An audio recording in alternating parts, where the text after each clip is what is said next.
রাগ মানুষের মধ্যে আছে সৃষ্টিগতভাবে। যার মধ্যে কোনো রাগ নাই তার কোনো মূল্যই নেই, রাগ থাকতেই হবে। একেবারে যদি আপনি বেদা মাছের মতো হন, আছে না এক প্রকারের মাছ, বাইলা মাছ, বেদা মাছের মতো চুপচাপ একদম, একেবারে আপনার ভিতরে কোনো অবস্থার পরিবর্তন হয় না। ছেলে আকাম করে, মেয়ে কুকাম করে, পরিবারের লোকেরা উল্টাপাল্টা করে, অধীনস্থ লোকেরা ঝামেলা করে, গুনাহের কাজ করে, নামাজ পড়ে না, আপনার শরীরে কোনো খবর হয় না। আছে না এরকম লোক? এই লোকের কোনো প্রশংসা নেই।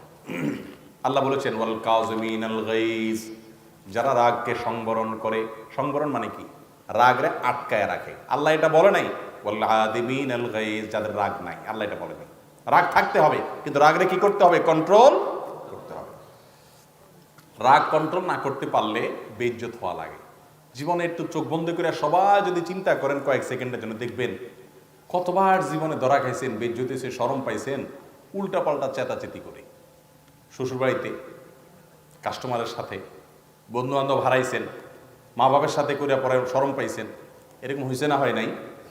এই জন্য ওই যে বাংলা একটা কথা বিভিন্ন জায়গায় লেখে না, রেগে গেলেন তো হেরে গেলেন। আসলেই খোসায় খোসায় যদি কাউকে আপনি রাগাই দিতে পারেন তো ওই বেচারা ডুবে গেল আর কি। আল্লাহ তাআলা আমাদেরকে রাগ নিয়ন্ত্রণ করার তৌফিক দান করুন। শরীরের রাগ উঠবে, মাথায় রক্ত উঠবে, কিন্তু এরপরেও ঠান্ডা মাথায় ব্যাপারটা ডিল করব।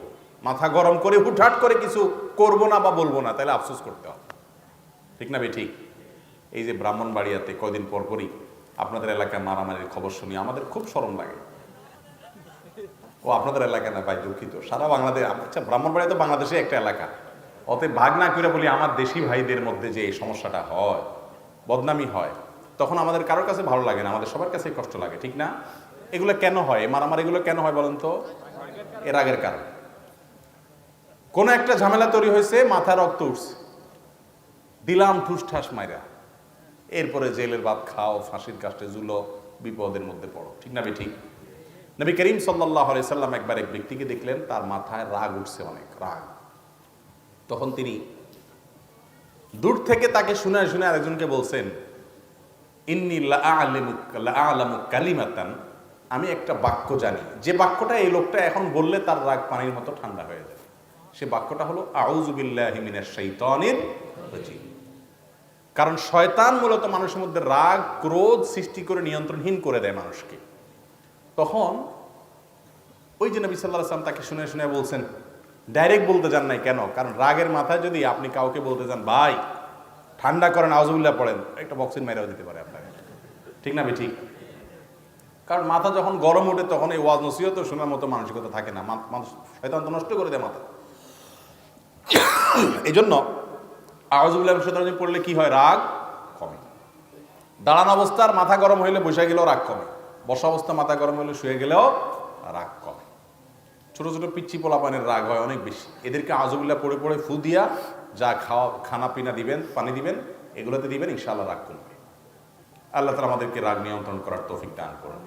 একবার সাহাবীরা এক জায়গা দিয়ে যাচ্ছে, কুস্তি বা ওই যে আপনার এই বলি খেলা টাইপের একটা খেলা চলতেছে। তো এক বাহাদুর পলোয়ান সবাইকে, কম্পিটিশনে চলতেছিল, সকল প্রতিযোগীকে সে হারাই দিছে, তাকে কেউ হারাইতে পারে না। তো সবাই খুব বাহবা দিচ্ছে, বাবারে মারাত্মক বীর।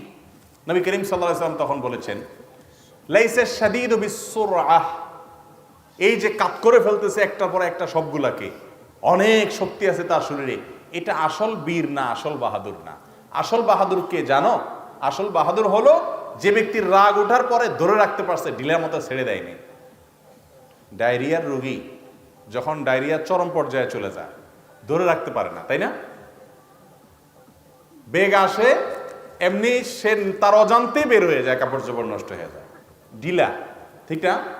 যাদের রাগ উঠলে ডাইরেক্ট হয়ে যায়, কি বলে কি করে নিজের টের পায় না, এটা এরকম ঢিলা। কথা কি বুঝতে পারছেন? যখন রাগ উঠে মাথাটা নষ্ট হয়ে যায় তখন নিজে নিজে কল্পনা করবে যে আমি তো ওই ডায়রিয়ার রোগীর মতো অবস্থা, আমার এখন গরম হয়েছে শরীরটা, আমি ছেড়ে দিলাম, শেষ।